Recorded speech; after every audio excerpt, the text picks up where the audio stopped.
Amaro, estuviste 13 años al frente del informativo de TVN, ¿no? O 14 años a cargo de ser el hombre ancla ahí leyendo las noticias, ¿no?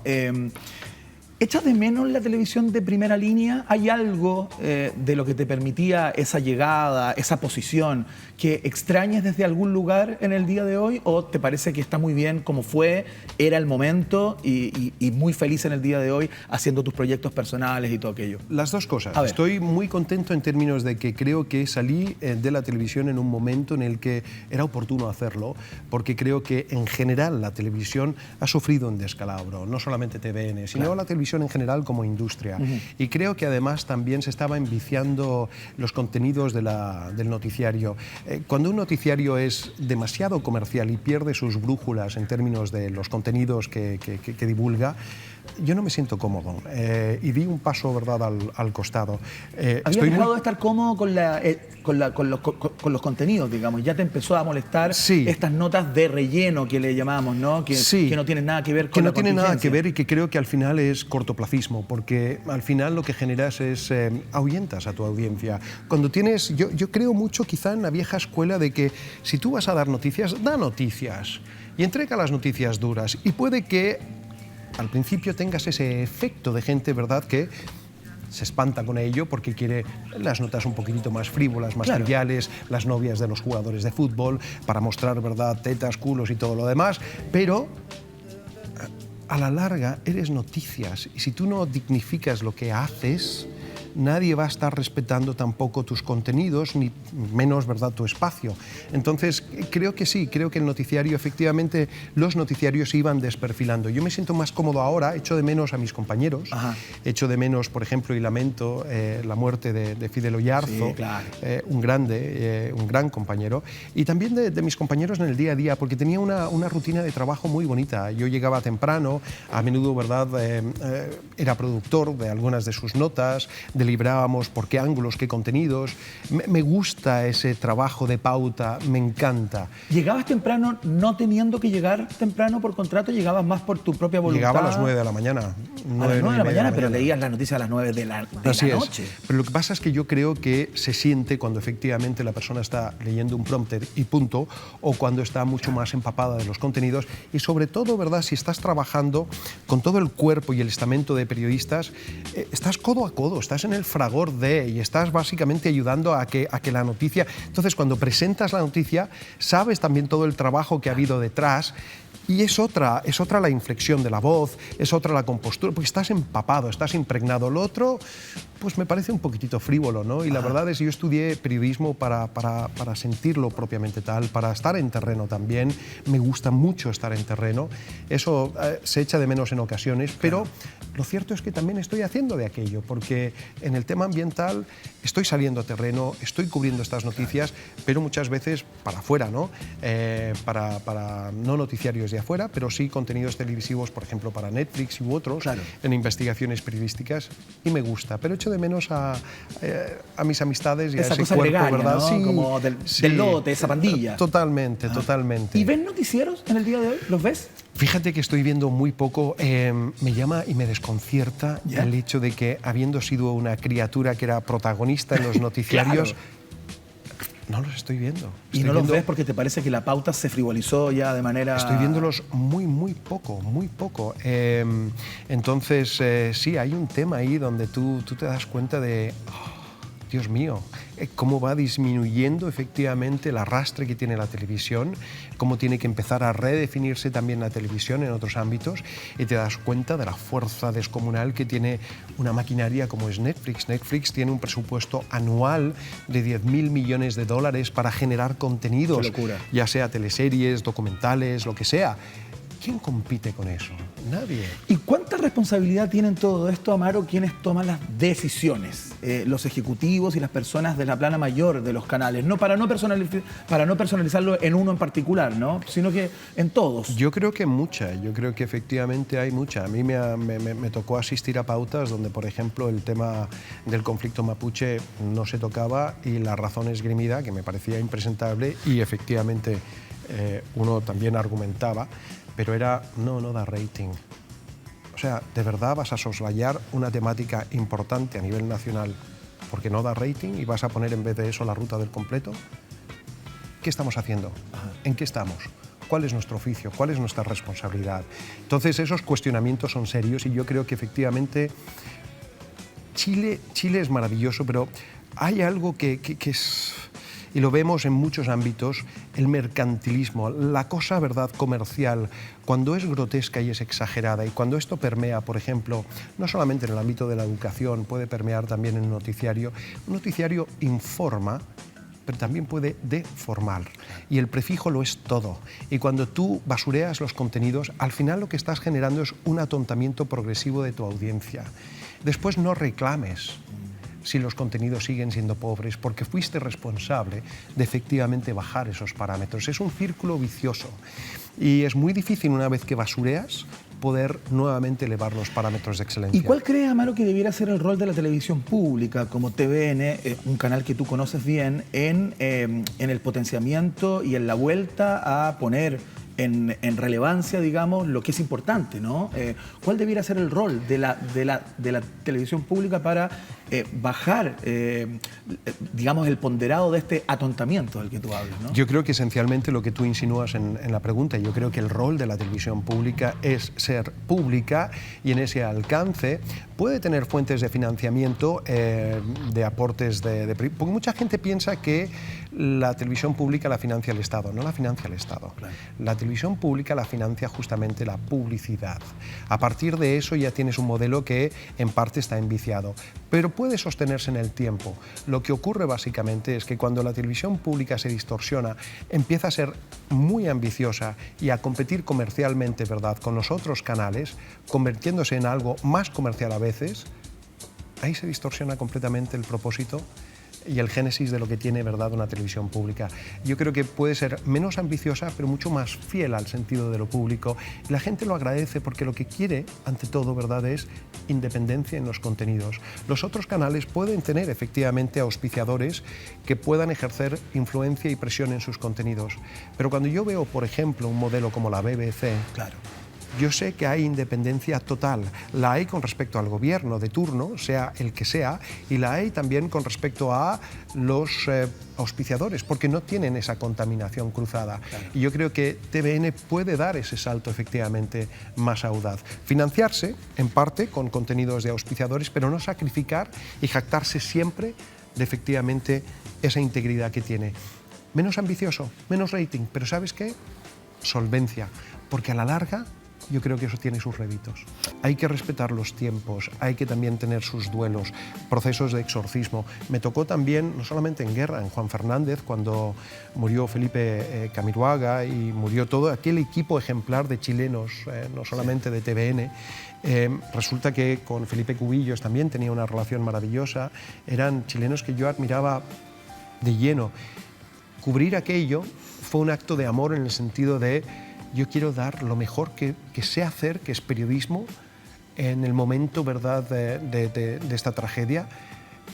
Pero después llegué a Santiago, tras varios días de estar ahí, como 15 días, y le dije, ¿verdad?, a mi director de prensa en su tiempo, Quique Mujica, le dije, Quique, no estoy bien, necesito ir a ver vacas pastando en el sur y simplemente exorcizar y estar tranquilo. Dame 2 días solamente para estar bien. Y se llama estrés postraumático, Claro. porque efectivamente muchas veces lo que muestras en televisión no da cuenta ni en un 20% de lo que realmente presencias. Y algunas cosas son, ya sea en Juan Fernández o en la guerra, brutales. Y hay que poder decantarlas. Y cuando te encomendaron, Amaro, ir a cubrir justamente el accidente del Casa 212 en Juan Fernández, ¿cuál fue tu reflexión? Porque entiendo que tú eres una persona muy cercana a Camiroaga, a Felipe Camiroaga. Acabas de plantear que admirabas mucho, seguramente conocías mucho a Felipe Cubillos también y a muchos de los chilenos que iban en ese avión, ¿no? ¿Nunca tuviste la pulsión de ¿no hay otro? No, porque justamente era yo quiero ser, porque para mí esa es mi entrega.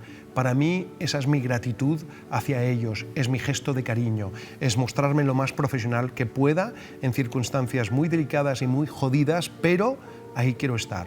Y porque me admiran chilenos que van más allá de su propia piel, que están preocupados por el tema, ¿verdad?, comunitario, que están preocupados por su país.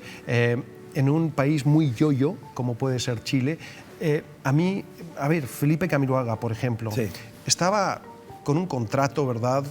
Podía firmarlo en cualquier momento con Univisión. Podía irse a una excursión en la nieve ese propio fin de semana, tenía ya aquello, pero cuando le dicen, oye, Juan Fernández, la gente necesita ayuda, ni parpadeó y fue. Y fue porque él era genuinamente, no de pantalla televisiva, era auténticamente un tipo preocupado. Felipe Cubillos, ¿para qué decirlo? Y el equipo en general humano que estaba rodeándolos a todos ellos, también eran gente de entrega. Y a mí esa gente la encuentro bonita, la encuentro honorable. Es la gente que yo admiro, que quiero, son las amistades que yo tengo el día de hoy también en Chile. Cuando, por ejemplo, Gonzalo Muñoz, a propósito de la COP25, que capitanea hoy en día todos los esfuerzos también de la COP25, es un tipo de una integridad maravillosa. A mí esa es la gente bella que finalmente me enamora y con la cual quiero estar y también quiero entregar. Amaro, ya que estábamos hablando de TVN, parece haber una correspondencia o una suerte de unión, ¿no? Un antes y un después en el canal, en el ánimo del canal, en el éxito del canal, en la identificación del país con el canal. Después del accidente, tengo la impresión que hay algo, hay una flor que no sé si se llama Felipe Camiroaga únicamente, pero que hay algo que para el canal ahí murió, ¿no? Algo se esfumó con esas pérdidas. ¿Qué es lo que pasó? ¿Tú ves que es una coincidencia o te parece que hay algo, una correspondencia que tiene cierta lógica incluso, ¿no? El canal no era solamente Felipe Camiroaga. Dicho eso, Felipe Camiroaga encarnaba muchos de los valores propios del canal y sí creo que hay un antes y un después, coincido contigo, pero también hay otra serie de determinaciones que se tomaron que no eran las acertadas, en donde, por ejemplo, no sé, se invertía en realities millones de dólares, cuando no se tenía un presupuesto, por ejemplo, para una prensa, para cubrir las temáticas que también son importantes a nivel país. Y esas distorsiones también a la larga, ese cúmulo de distorsiones, fueron las que generaron el descalabro que conocemos y hoy en día está reinventándose. Yo mantengo también contacto y comunicación y veo algunos de los integrantes de prensa, etcétera, amistades, y quiero pensar de que efectivamente pueden salir adelante. Dicho eso, la industria en general, y lo comentamos tú y yo también, sí, está fatal. O sea, ¿por qué? Pues tiene que redefinirse en un concierto que ha cambiado, porque hoy en día las redes sociales, para bien, las redes sociales han tomado una tajada importante de protagonismo a la hora de comunicar, y a mí eso también me gusta muchísimo. Creo que el ciudadano efectivamente se ha empoderado. ¿Te molestó genuinamente el hecho de que la exmandataria te haya dicho a ti en una entrevista que no iba a declarar ni anunciar un cambio de gabinete por la televisión y luego lo haya hecho, no sé si días después con Don Francisco en un programa de entrevistas también en Canal 13? ¿Te molestó o fue más el chiste que se hizo públicamente y los memes ya en ese momento, cuando empezaba ya esta cosa de internet y la viralización? ¿Te molestó a ti en lo personal? No, para nada. No soy muy egocéntrico en ese alcance, no me despojo de aquello. Lo que sí me pasó es que me desconcertó, pero me desconcertó porque fue de una inconsecuencia brutal que se vio a los pocos días. Entonces, no se entendía. Es más, cuando anuncia aquello, ni siquiera el canciller que estaba en La Haya estaba al tanto, y el canciller después estaba llamando por teléfono, esto no se sabe o no se supo, y estaba llamando por teléfono a la propia Moneda para saber si él, en este cambio, seguía o no en funciones cuando estaba Chile librando críticamente un escenario en La Haya. O sea, fue torpe todo el proceso. Ajá. Oye, conversemos un poco acerca de que turbado, porque se tiró una exclusiva, Amaro, recién. No sabíamos. ¿Quién era el canciller en aquel momento? El canciller se me va, pero creo que era Heraldo Muñoz, efectivamente. Sí, siempre fue. Y queriendo saber si sigo o no con pega. ¿Sigo mi trabajo o no? Mientras estaba en La Haya. Exacto, con ese desfase de horarios y cuando se anuncia esto por la televisión. No, sí fue extraño. O sea, Amaro, si pudieras sentarte así, tal cual como estamos tú y yo, ¿no? Hagamos un poco de periodismo ficción con Amaro Gómez Pablos, con Maduro, con Nicolás Maduro. ¿Qué le preguntarías a Nicolás Maduro, que acaba de tuvo hace muy poco un altercado con un periodista que se viralizó también, que fue muy bravo, ¿no? En donde se dijeron de todo. ¿Qué es lo que le preguntarías hoy día a Nicolás Maduro? ¿Quién manda? ¿Usted o Diosdado Cabello? ¿Por qué? Porque tú tienes esa figura en las sombras que efectivamente está íntimamente ligado a narcotráfico, está íntimamente ligado a una cosa que ha sido muy astuta y que pocos entienden del por qué no cae Maduro. Maduro no cae con facilidad porque en el diseño y en la estrategia los que están pringados con escándalos son muchos. Entonces no es retirar a Maduro y ya está, sino que es también cómo lidias con todas estas otras personas que tienen un prontuario con creces. ¿Y qué haces? ¿Decretas una suerte de amnistía? Además, estas personas están obsesionadas con mantenerse en el poder justamente porque saben que el desenlace es del todo absolutamente crítico para ellos. Se pringa al generalato, a los generales también, a los coroneles, pero la tropa probablemente, ¿verdad?, está hasta la coronilla de lo que está viendo, porque no son partícipes del botín y de lo que está ocurriendo. Diosdado Cabello, en ese alcance, creo que es muy decidor, porque finalmente el que verdaderamente manda es él. ¿Qué le preguntarías al presidente Sebastián Piñera? Es difícil, porque creo que, a ver, primero debo hacer... creo que es interesante la movida audaz del presidente Piñera, porque es de los pocos dignatarios de la centro-derecha que reconoce el fenómeno del cambio climático. Es más, él lo recoge de Bolsonaro, de Brasil, que Brasil desatiende esta temática, y la recoge Chile. Ya es interesante el concepto de que él recoge ese guante. Tiene además también, creo que tiene una apuesta que es difícil, porque yo creo que puede sufrir un vuelco importante en términos de una ciudadanía que se le descontrola. Creo mucho efectivamente en el movimiento ciudadano y eso se puede asomar en la COP25 y lo puede regular bastante poco, ¿verdad?, el Estado. Se ha visto, ¿verdad?, en otras manifestaciones. Lo que le preguntaría es por qué la poca ambición en términos de esa declaración, siendo Chile, ¿verdad?, el país anfitrión, de ser carbono neutral en el 2050, cuando sabemos que probablemente las tecnologías de aquí al 2050 van a hacer que eso esté absolutamente obsoleto y que ya mucho antes podamos ser carbono neutral, por exigencia justamente de la ciudadanía, de los fenómenos climáticos. Entonces, me llama la atención esa falta de ambición en un hombre que en general es ambicioso. ¿Y por qué? ¿Por qué esa cosa más timorata frente a ese anuncio? Y yo sospecho que efectivamente Chile va a ser carbono neutral mucho antes del 2050. Lo otro, yo creo que es interesante también, Chile es una potencia minera, es una potencia también en la agroindustria, y son dos rubros que van a estar enfrentándose cara a cara. Claro. ¿Por cuál apuesta? Porque en la agroindustria tú tienes muchos votos, en la minería tú tienes muchas lucas. ¿Por dónde vas como político?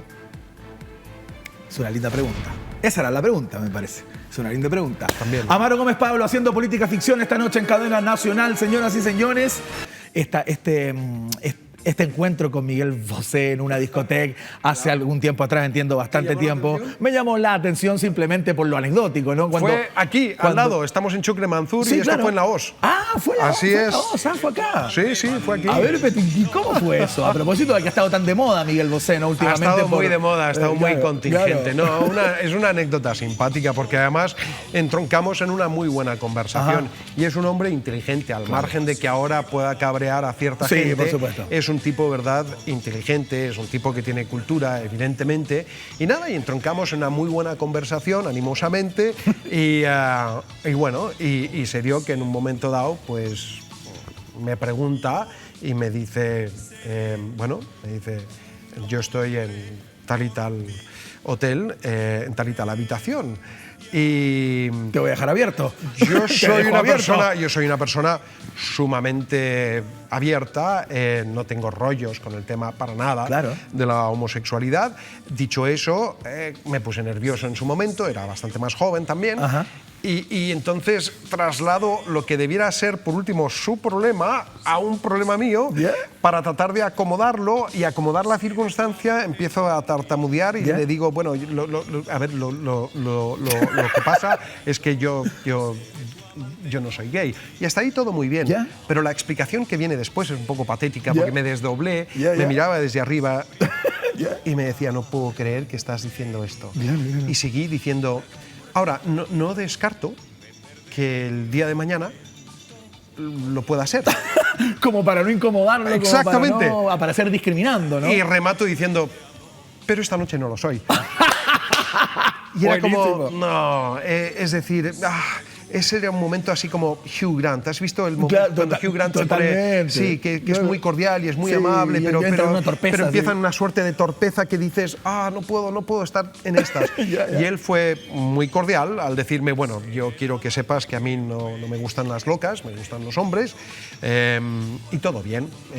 Nos dimos después un abrazo, nos despedimos y muy buen rollo, no hay ningún inconveniente. Y yo cuento esta anécdota a estas alturas de la vida Por porque supuesto. ya ha pasado un tiempo, él ya es un hombre hecho y derecho que ha hecho también su vida, ha dicho las cosas que tenía que decir y ya está. Entonces ya no hay más discreción que mantener y que guardar. Pero es una cosa de las divertidas que uno alberga, sí, a escasos metros de aquí. Excelente, en muy la bien. vieja discoteca Oz. Qué atingente la pregunta. ¿Cómo habrías respondido tú? No lo sé, tendría que haber estado en el momento. No me fastidies, Amaro. no estás respondiendo como debieras. No lo sé. Probablemente algo muy similar a lo que tú respondiste. ¿En Hubiera serio? entrado en ese, Así de en polite. ese laberinto. Así de polite, ¿eh? Probablemente. Mira, ¿Quién sabe? Depende Muy bien. cuántos tragos hubiera tenido en la cabeza. Eso también, ojo, que es un elemento a considerar.